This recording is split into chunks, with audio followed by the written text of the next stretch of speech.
नमस्कार मित्रांनो, हा रिसर्च करण्यात काय यशस्वी झाला की कोणत्या कंपनीचा मार्केट कॅप किती आहे आणि येणाऱ्या काळात किती जाऊ शकतो.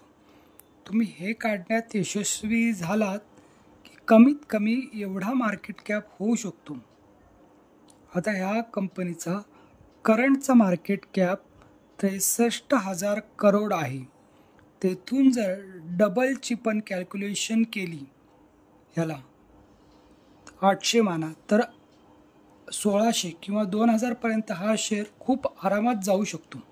त्याला सोडा, 50% तुमचे रिटर्न बनतील, तीच मोठी गोष्ट आहे.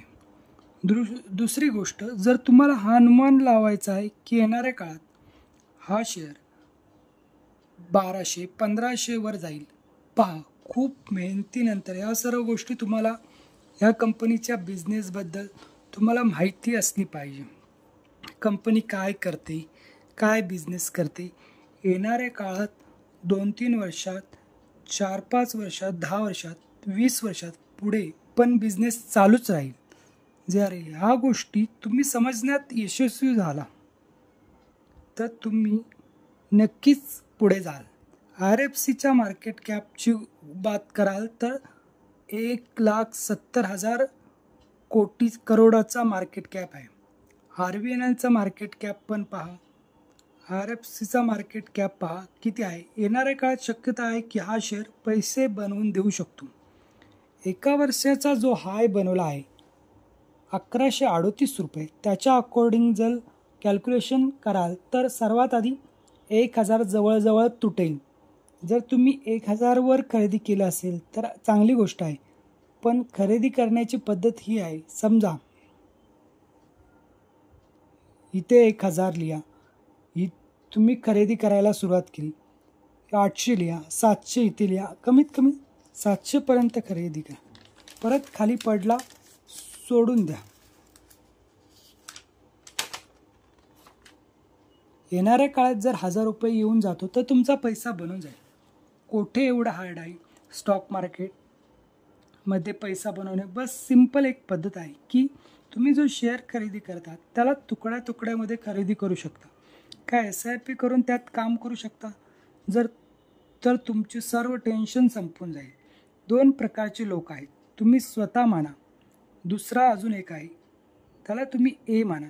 तुम्ही ह्या शेअरला खरेदी केला, एकाच वेळी खरेदी केलेत 1,000 शेअर, ठीक आहे. आता हा पडला, आता तुम्हाला नुकसान होत आहे. मी कधीच नाही निघू शकणार. काय होईल, माझी सर्वात आधी ही झटपट आहे की मी केव्हा निघेल ह्या शेअरमध्ये. तर तुम्ही तो शेअर कशासाठी खरेदी केला. कधी तेजी बनली तर तुम्ही मोठा पैसा घेऊन जाल. स्प्लिट नंतर पहा, 900-800 खाली 550पर्यंत खाली पडला होता, परत वरती 1138 मारला, पैसा डबल केला आहे. ऑलरेडी IPOच्या भावाच्या अकॉर्डिंग 350-400चा भाव होता, पहा कोठे पोचला आहे, 6,000पर्यंत पोचला आहे. त्यानंतर जबरदस्त घसरण खालच्या साईडला झाली. समजू शकाल या सर्व गोष्टीला नाही.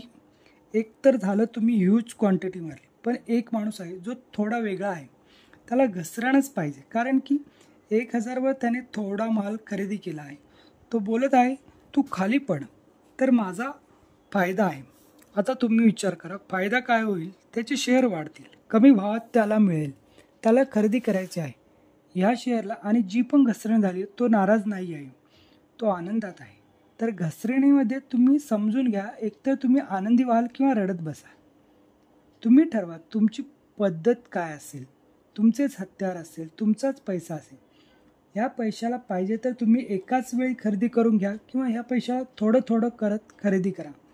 ह्या पैशाला पाहिजे तर बऱ्याच साऱ्या कंपन्यामध्ये लावा. 50,000 आहे तर 10,000 एकामध्ये लावले, 10,000 एकामध्ये, 10,000 एकामध्ये लावले आणि वेट करत आहात, वाट पाहत आहात. काही काळानंतर पैसा बनला, ठीक आहे, समजलं. हो, ह्या पद्धतीने पैसा बनेल. पहा, ही गोष्ट ऐकायला चांगली वाटते, पण जेव्हा प्रॅक्टिकल कराल तेव्हा तुम्हाला थोडीशी प्रॉब्लेम राहील. पण एकदा का तुम्हाला त्याची सवय झाली तर मग तुम्ही बोलाल, आता स्टॉक मार्केटमध्ये मला कोणीच हरवू शकत नाही. तर घसरण कधीच चुकीची नसते. एका चांगल्या शेअरमध्ये आजपर्यंत जेवढ्या पण वेळा घसरण झाली आहे, पैसा बनला आहे. हे मी नेहमी सांगतो. एक माणूस आहे, त्याच्या डोक्यात फक्त SIP आहे, बाकी काहीच नाही. कॉलपुट अजिबात नाही, इंट्राडे अजिबात नाही. घसरणीला घेऊन त्याला काहीच त्रास नाही. तुमचा एक नियम बनवा. सॅलरी येईल ह्या शेअरमध्ये मी SIP करेन, हा शेअरचा टार्गेट आहे, त्यात SIP करणार. तुमचा पगार होता 30,000, त्यातील तुम्ही 5,000 ठेवले होते योग्य पद्धतीने चांगल्या कंपनीमध्ये इन्व्हेस्टमेंट करण्यासाठी, किंवा तुम्ही घसरणीमध्ये पैसा वाचून बाजूला काढून ठेवला आणि SIP करता, पण घसरणीतच करता. सर्वात चांगली पद्धत आहे. गरज नाही की दर महिन्याला तुम्हाला खरेदी करायचं आहे. तुम्हाला घसरण झाल्यावरच खरेदी करायचं आहे आणि पैसा जोडायचे आहेत. आपल्या डिमॅटमध्ये पैसे ठेवाल तर क्वार्टरली तुमचा डिमॅटमधून तुमच्या सेविंगमध्ये येईल. सेविंगमध्ये पडून राहू द्या, पण समजून चाला की हा पैसा माझ्या डिमॅट अकाउंटसाठी आहे, येणाऱ्या काळात उपयोगी पडेल. जर स्वतःला बदलाल तर खूप पैसा आहे स्टॉक मार्केटमध्ये. जर पद्धत नाही बदलली तर प्रॉब्लेम होईल. या शेअरचे फंडामेंटल पहा. डेप्ट फ्री कंपनी आहे. कंपनीवर काही खास कर्ज नाही आहे. का रेल्वेचा बिझनेस कधी बंद होणार आहे? तुम्ही स्वतः अनुमान लावा. का रेल्वे बंद होईल? येणाऱ्या काळात कधीच नाही बंद होणार. रेल्वेनी माणूस का जातो? ट्रॅफिक लागू नये, इझिली जाता येईल, परिवाराचे लोक सोबत एकत्र जातील. बस आणि ट्रेनमध्ये हेच अंतर आहे. रेल्वे वेगाने तुम्हाला तुमच्या टार्गेटवर एका राज्यातून दुसऱ्या राज्यात जातात. सोबत जायचं आहे.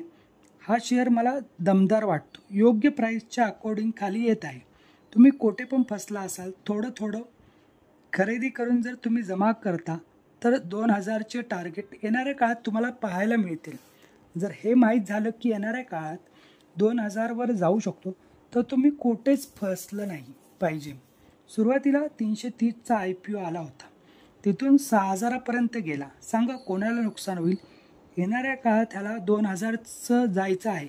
तुकड्या तुकड्यात खरेदी करायचं आहे. घसरण झाली तर खरेदी करायचं आहे.